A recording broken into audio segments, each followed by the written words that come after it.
నమస్కారం అండి.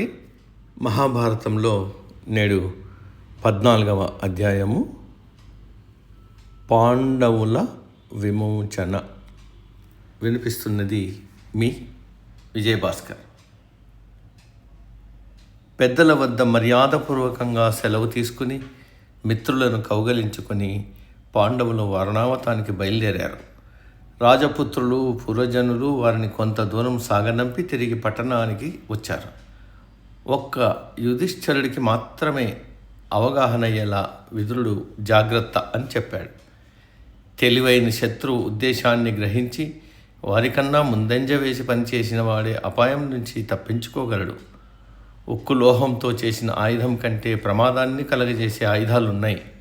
బుద్ధిమంతుడైన వాడు వాటి నుంచి తప్పించుకోవాలంటే వాటి నుంచి తనను తాను కాపాడుకోవడానికి సాధనాల కోసం ప్రయత్నించాలి. అడవిని కాల్చేసి అగ్ని కన్నంలోని ఎలుకను కానీ సొరంగం చేసుకుని భూమిలో ఉండే ఏదు పందిని కానీ ఏమీ చేయలేదు.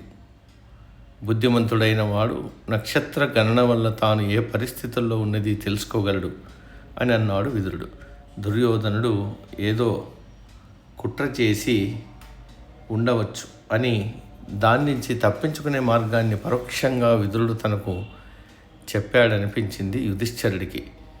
విదురుడు తనకు చెప్పిన అంశాలను కుంతీదేవికి వివరించి చెప్పాడు. పాండవులంతా మహదానందంతో ప్రయాణం ప్రారంభించారు కానీ వారి గమనం రాను రాను విచార హృదయాలతో సాగుతోంది. వారణావత ప్రజలు పాండవుల రాకను విని ఎంతో ఆనందంతో వారిని పట్టణంలోనికి ఆహ్వానించారు. పాండవుల కోసం నిర్మాణం మొదలుపెట్టిన ప్రాసాదం పూర్తయ్యే వరకు వారిని ఇతర గృహాల్లో కొద్ది కాలం ఉంచారు. భవంతి సిద్ధమైన వెంటనే పురోచనుడు ముందుండి వారిని అక్కడికి తీసుకువెళ్ళాడు. ఆ భవంతికి శివం అనే పేరు పెట్టారు. శివం అంటే అదృష్టం అని, శ్లేషగా అయితే మారణ యంత్రం అని అర్థం ఉందని చెప్తారు. యుధిష్ఠిరుడు విదురుడి మాటలను తలుచుకుని గృహాన్ని ఒక మారు జాగ్రత్తగా పరిశీలించాడు. ఆ గృహం శీఘ్రంగా తగలబడి వస్తు సముదాయంతో కట్టబడిందని అవగతం చేసుకున్నాడు. ఈ గృహం మారణయంత్రమని మనకు తెలిసిన మనకి సంగతి తెలిసినట్లు పురోచనుడికి తెలియకూడదు. సకాలంలో మనము పారిపోవాలి కనుక ఏమాత్రమైన అనుమానాన్ని అతడికి కలిగించినా మనం పారిపోవడానికి వీలుండదు అన్నాడు యుధిష్ఠిరుడు భీముడితో. పాండవుల గృహంలో హాయిగా కాలం వెళ్ళబుచ్చుతున్నారు. ఎలాంటి చింత లేకుండా కాలం గడుపుతున్నారు. ఈలోగా విదురుడు పంపిన సైనికుడు పాండవులను రహస్యంగా కలిశాడు. మీరిక్కడికి వచ్చేటప్పుడు విదురుడు నర్మగర్భంగా కొన్ని మాటలు చెప్పారు. నేను తమ సహాయార్థం అంటే మిమ్మల్ని రక్షించడానికి విదురుడు పంపగా వచ్చాను అని చెప్పాడు సైనికుడు.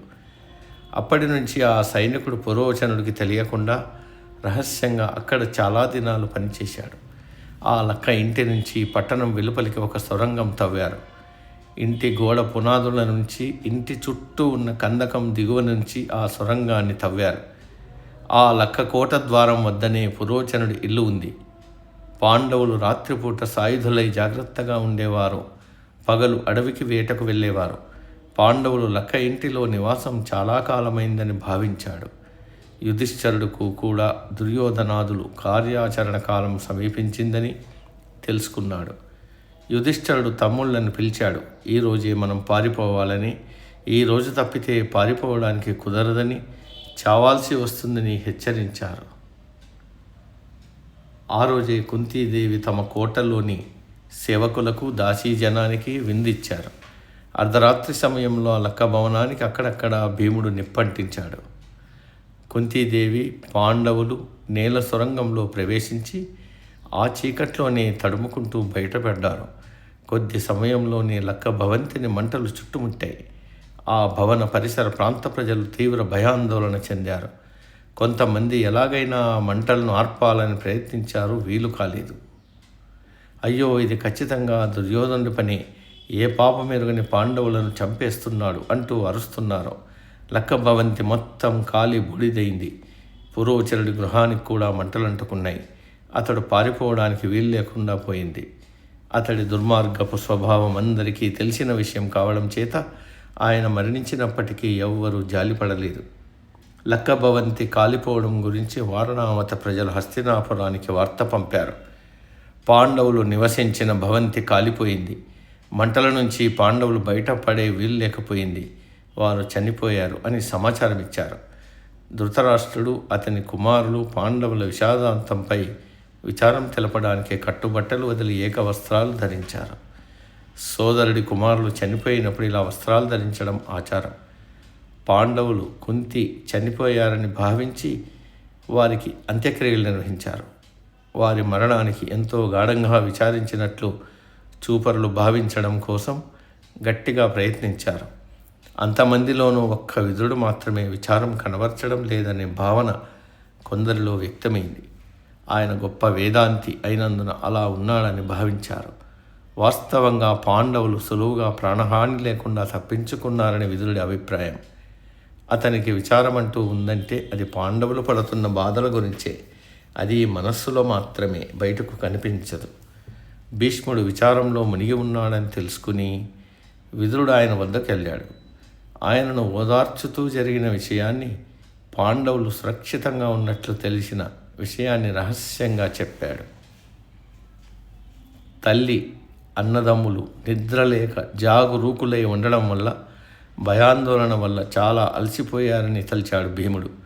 తల్లిని భుజంపైన, నకుల సహదేవులను తన తొడల మీద, తన 2 చేతులతో యుధిష్ఠిరుడు అర్జునుడిని నిలిపాడు. ఎలాంటి ఆయాసము చెందక అడవిలో ఓ ఏనుగు మాదిరిగా చెట్లను, తుప్పలను తప్పిస్తూ మార్గాన్ని ఏర్పరుస్తూ తీసుకెళ్తున్నాడు. వారు గంగా నది ఒడ్డుకు చేరేసరికి ఒక పడవ ఉంది. ఆ పడవ నడిపేవాడికి వీరి రహస్యం తెలుసు కనుక అక్కడ పడవతో సిద్ధమై ఉన్నాడు. ఆ చీకట్లోనే వారు గంగా నదిని దాటి ఒక గొప్ప అరణ్యంలో ప్రవేశించారు. రాత్రంతా చీకటి ముసుగులో ఇమిడిపోయి అడవి జంతువుల భయంకరమైన అరుపులు వింటూ నడిచారు. అందరూ పూర్తిగా అలసిపోయారు. దాహం భరించలేక శరీర కష్టం వల్ల అపస్మారక లక్షణాలు కలిగాయి. దానితో కూర్చుండిపోయారు. కుంతీదేవి అలసటతో నేల మీద పడుకుంది. అంతలోనే నిద్రలేకి జారుకుంది. ఆ చీకట్లో భీముడు తాగునీటి కోసం దట్టమైన అడవిలో వెతకడం ప్రారంభించాడు.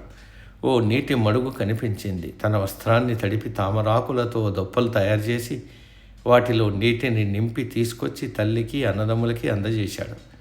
దాహం తీర్చుకున్న అందరూ నిద్రలోకి జారుకున్నారు. భీముడు మాత్రమే మెలకువగా ఉండి దీర్ఘాలోచనలో మునిగిపోయాడు. అడవిలోని మొక్కలు, తీగలు సైతం ఒకదానికొకటి సాయం చేసుకుని సుఖంగా జీవిస్తున్నాయి. దుర్మార్గుడైన ధృతరాష్ట్రుడు, దుర్యోధనుడు మమ్మల్ని ఎందుకింత కష్టపెడుతున్నారనుకున్నాడు భీముడు.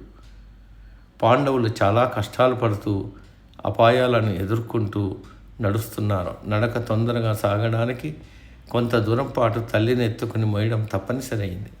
మార్గంలో వ్యాస మహర్షిని కలిశారు. వారంతా ఆయనకు సాష్టాంగ నమస్కారం చేశారు. ఆయన వాక్యాలతో ధైర్యం పొందారు. కుంతి తాము పడిన కష్టాలన్నీ వ్యాసుడికి చెప్పింది. ఎంతటి ధార్మికుడైనా సర్వకాలాల్లోనూ ధర్మ మార్గాన్ని అనుసరించగలిగినంత ధైర్యం కలిగి ఉండడు. ప్రతివారు వారి వారి కర్మ ఫలితాన్ని అనుభవించాల్సిందే. విచారణకు తావీయకండి అన్నాడు వ్యాస మహర్షి.